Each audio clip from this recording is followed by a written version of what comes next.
Kembali bersama kami di Sindo Siang. Pemirsa, Kejaksaan Agung mengungkap peran mantan Mendikbudristek Nadiem Makarim dan 4 tersangka di kasus korupsi program digitalisasi pendidikan periode 2019-2022. Dalam kasus itu, Nadiem Makarim merupakan pihak utama yang merencanakan program pengadaan laptop di Kemendikbudristek.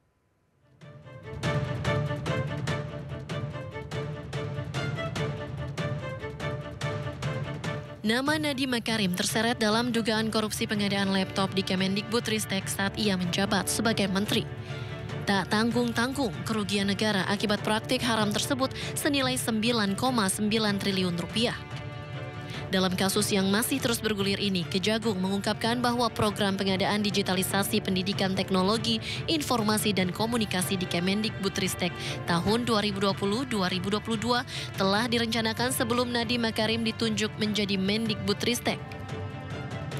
Nadiem bersama 2 mantan staf susnya telah memiliki perannya masing-masing, yakni Kyuristan dan Fiona Handayani. Adapun Ibrahim Arif masuk ke dalam anggota dari tim review kajian. Hal itu dibicarakan dalam sebuah grup WhatsApp bernama Mas Menteri Kortim yang beranggotakan Kyuristan dan Fiona Handayani bersama Nadiem Makarim. Sementara pada tanggal 19 Oktober 2019, Nadiem Makarim diangkat menjadi Mendikbudristek. Pada bulan Desember 2019, Kyuristan yang menjadi staf sus Mendikbudristek mewakili Nadiem Makarim membahas teknis pengadaan teknologi informasi dan komunikasi menggunakan Chrome OS.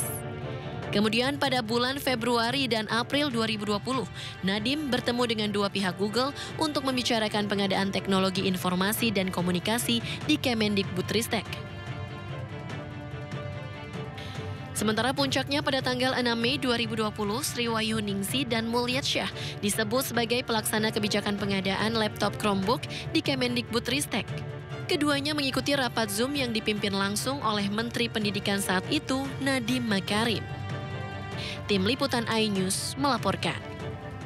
Koordinator Masyarakat Anti Korupsi Boyamin Saiman menilai berdasarkan keterangan Kejaksaan Agung, mantan Mendikbudristek Nadiem Makarim layak menjadi tersangka. Boyamin juga meminta Kejagung untuk mengumumkan nasib Nadiem jika tidak terlibat di korupsi pengadaan laptop.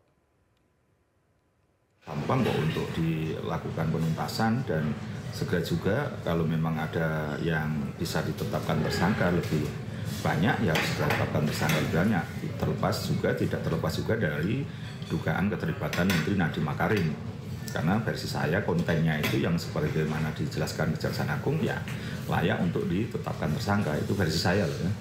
Karena dugaan keterlibatannya sudah cukup terang sebenarnya kalau versi saya, dan saya akan mengawalnya semua proses ini ya, meskipun ya saya tetap asas praduga tidak bersalah. Kalau memang Menteri Nadiem tidak terlibat ya segera diumumkan tidak terlibat gitu. Nah tadi malam itu kontennya sudah dugaan terlibatannya itu tinggi dan besar. Ya, sebelumnya pemirsa, Kejaksaan Agung menetapkan 4 orang sebagai tersangka kasus korupsi pengadaan laptop berbasis Chromebook dalam program digitalisasi pendidikan Kemendikbudristek periode 2019 hingga 2022.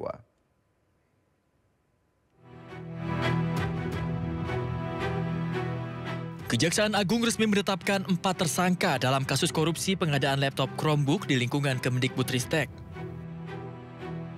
4 tersangka IA, JT, SW, dan MUL diduga melakukan perbuatan melawan hukum dengan sengaja mengarahkan pengadaan laptop berbasis produk Chromebook OS yang dinilai tidak sesuai.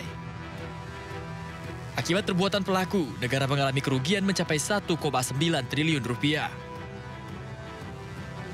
Pelaksanaan pengadaan tersebut, SW selaku Direktur Sekolah Dasar, Direktorat Jenderal Pendidikan Anak Usia Dini, Pendidikan Dasar, dan Pendidikan Menengah pada tahun 2020 sampai dengan tahun 2021, sekaligus sebagai kuasa pengguna anggaran di lingkungan Direktorat Sekolah Dasar tahun 2020 sampai dengan 2021, bersama-sama dengan MUL selaku Direktur SMP, kemudian JT selaku Staf Khusus Menteri dan IBAM selaku konsultan Teknologi di Kemendikbudristek telah melakukan perbuatan melawan hukum, menyalahgunakan kewenangan dengan membuat petunjuk pelaksanaan yang mengarah ke produk tertentu, yaitu Chrome OS, untuk pengadaan teknologi informasi dan komunikasi atau TIK dengan menggunakan Chrome OS pada tahun anggaran 2020 sampai dengan tahun 2022. Sebelumnya Kejagung juga kembali melakukan pemanggilan kedua mantan Mendikbudristek Nadiem Makarim ke Gedung Jampitsus Kejagung Selasa pagi. Seusai diperiksa selama 9 jam, Nadiem hanya sedikit berbicara kepada awak media. Dari Jakarta, Bagus Prasetya, Aulia Ramadan, A-News melaporkan. Kita ke informasi lain, pemirsa. Wakil Presiden Gibran Rakabuming Raka kembali menjadi sorotan. Kali ini Wapres Gibran menyebut kemenyan adalah bahan baku dari parfum mahal.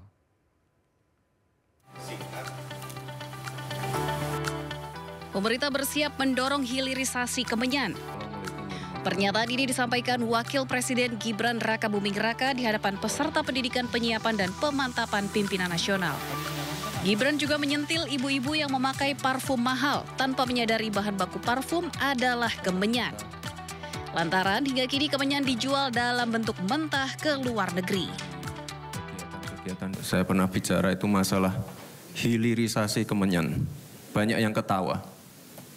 Kemenyan buat dukun ini. Salah. Kemenyan itu sama berharganya dengan nikel. Tapi dari dulu, ya sekali lagi kita dari dulu jualnya jual mentah. Ibu-ibu yang pakai parfum LV, Gucci dan lain-lain itu dari kemenyan. Kita jualnya mentah terus, makanya kita dorong anak-anak muda untuk riset. Kita sediakan tempat yang baik untuk riset, alat-alat terkini. Hilirisasi, bukan hanya hilirisasi nikel dan lain-lain. Ada yang namanya hilirisasi kemenyan. Kemenyan dalam dunia parfum dikenal dengan istilah frankincense atau olibanum. Kemenyan adalah resin aromatik. Kemenyan Indonesia diambil dari batang pohon genus Styrax. Saat ini Indonesia menjadi produsen utama kemenyan di dunia. Tak main-main, Indonesia menyumbang 70 hingga 80% dari total produksi global. Pada tahun 2024, 43.000 ton kemenyan asal Indonesia diekspor ke seluruh dunia. Nilainya pun mencapai 52 juta US dollar atau setara lebih dari 847 miliar rupiah. Saat ini sekitar 30% masyarakat Tapanuli Utara dan Humbang Hasundutan bergantung hidup dari kemenyan.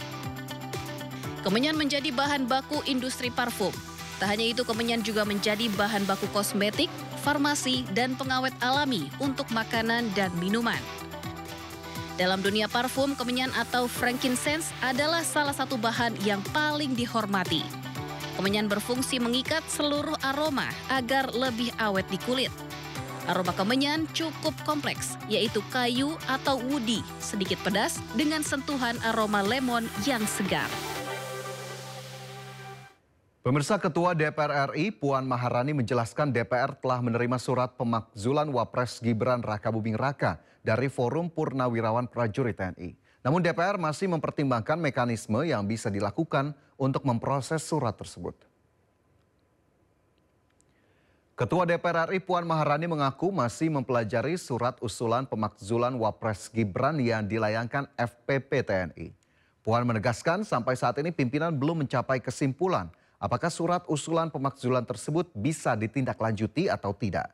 Sebelumnya FPP TNI telah mengirim surat berisi desakan pemakzulan Gibran kepada pimpinan DPR, MPR, dan DPD RI. FPP TNI menyoroti langkah pencalonan Gibran sebagai Wapres melalui putusan Mahkamah Konstitusi yang dinilai cacat hukum. Mereka menilai putusan tersebut melanggar prinsip imparsialitas karena diputus oleh Ketua MK saat itu Anwar Usman yang merupakan paman Gibran. Masih dalam mekanisme yang ada, kita sedang melihat apakah itu akan diproses seperti apa, bagaimana, dan sampai saat ini kita sedang melihat apakah itu memang surat yang bisa kami proses dengan mekanisme yang seperti apa. Presiden ke-7 Republik Indonesia Joko Widodo menuding ada agenda politik besar di balik isu ijazah palsu. Jokowi pun enggan untuk menunjukkan ijazah asli miliknya di luar persidangan. Agenda politik besar di balik isu ijazah palsu yang dihembuskan Roy Suryo CS disampaikan Jokowi di kediamannya di Solo, Jawa Tengah. Sementara itu terkait perkembangan kasus ijazah palsu yang naik penyidikan, Jokowi menyerahkan pada proses hukum di Polda Metro Jaya. Jokowi pun enggan untuk menunjukkan ijazah asli miliknya di luar persidangan.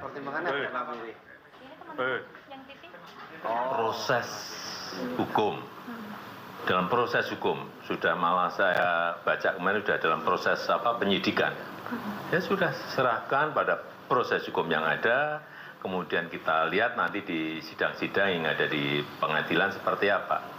Artinya tapi yang jelas saya ingin menunjukkan ijazahnya di dalam sidang pengadilan nantinya. Tidak ada rencana sama sekali untuk menunjukkan secara di luar sidang ya Pak? Tidak, Roy Suryo. harus dalam sidang-sidang pengadilan yang ada nanti akan saya tunjukkan ijazah asli yang saya miliki. Ahli digital forensik Rismon Sianipar melaporkan Presiden ke-7 Joko Widodo ke Polda Daerah Istimewa Yogyakarta. Jokowi dilaporkan karena dianggap menyebarkan berita bohong soal dosen pembimbingnya saat berkuliah di Fakultas Kehutanan UGM Yogyakarta. Rismon Sianipar mendatangi Mapolda DIY pada Selasa siang. Didampingi kuasa hukumnya, Rismon melaporkan Presiden ke-7 Joko Widodo atas dugaan menyebarkan berita bohong soal dosen pembimbingnya Kasmujo saat berkuliah di Fakultas Kehutanan UGM Yogyakarta. Jokowi menyebut Kasmujo merupakan dosen pembimbing skripsinya di Fakultas Kehutanan UGM pada tahun 2017. Namun, Kasmujo membantah hal tersebut dan mengaku hanya merupakan dosen pembimbing akademik. Kasmujo kembali memberikan pernyataan berbeda saat ditemui di rumahnya dan mengaku hanya asisten dosen. Rismon pun meminta polisi segera menindaklanjuti laporan ini dan memeriksa Joko Widodo. Pak Hari Siregar, Pak ya? Nanti saudara. Pemirsa, usai memenuhi undangan klarifikasi di Polda Metro Jaya, Dr. Tifa mengumumkan bahwa ia menemukan bukti baru di kasus tudingan ijazah palsu Joko Widodo.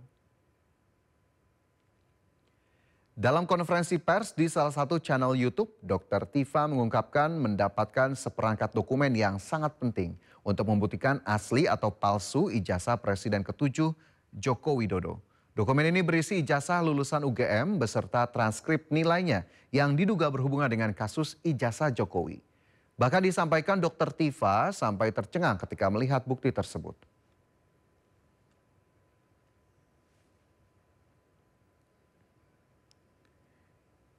Kita beralih ke informasi lain, pemirsa. Satgas Pangan Polri melakukan pemeriksaan sejumlah perusahaan produsen beras usai dugaan pengoplosan beras merugikan masyarakat hampir 100 triliun rupiah per tahun.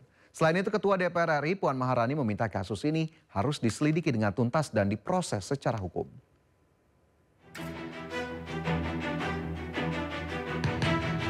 Pemerintah terus mengusut dugaan kecurangan dalam penjualan beras yang diperkirakan telah merugikan masyarakat hingga 99 triliun rupiah per tahun. Satgas Pangan Polri menyelidiki produsen yang diduga melanggar standar mutu dengan mengagendakan pemanggilan kepada 7 perusahaan yang menjadi produsen beras premium hingga medium. Hingga Senin kemarin, sebanyak 7 perusahaan besar telah dipanggil untuk dimintai klarifikasi dan 5 diantaranya sudah menjalani pemeriksaan. Langkah ini diambil menindaklanjuti hasil uji mutu terhadap 212 merek beras yang ditemukan tidak sesuai standar, dijual di atas head, serta memiliki berat kemasan yang tidak akurat. Kami berdasarkan laporan dari Kementan juga sudah melakukan klarifikasi. Kami telah memanggil 7 perusahaan besar yang memang memproduksi beberapa merek dari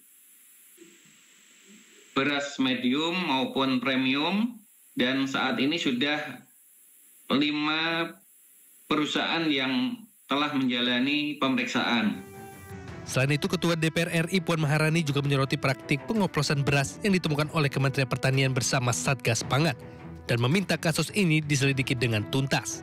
Kupas dan selidiki dengan tuntas terkait dengan beras oplosan. Jadi jangan sampai kemudian terkait dengan beras ini merugikan rakyat, dan saya melihat sudah dilakukan tindak lanjut terkait dengan beras oplosan ini, bahwa kalau kemudian ada pihak-pihak yang melakukan hal tersebut harus langsung ditindaklanjuti, diproses secara hukum, jangan sampai kemudian merugikan rakyat. Dan DPR tentu saja akan melakukan pengawasan melalui komisi-komisi yang ada di DPR untuk ikut menindaklanjuti terkait dengan hal itu.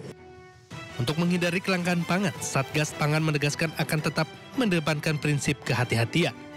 Sebab Satgas tak ingin proses hukum ini menyebabkan gangguan distribusi yang dapat memicu kelangkaan beras di masyarakat. Tim Liputan iNews melaporkan. Pemerintah resmi menerbitkan Peraturan Menteri Keuangan Nomor 37 Tahun 2022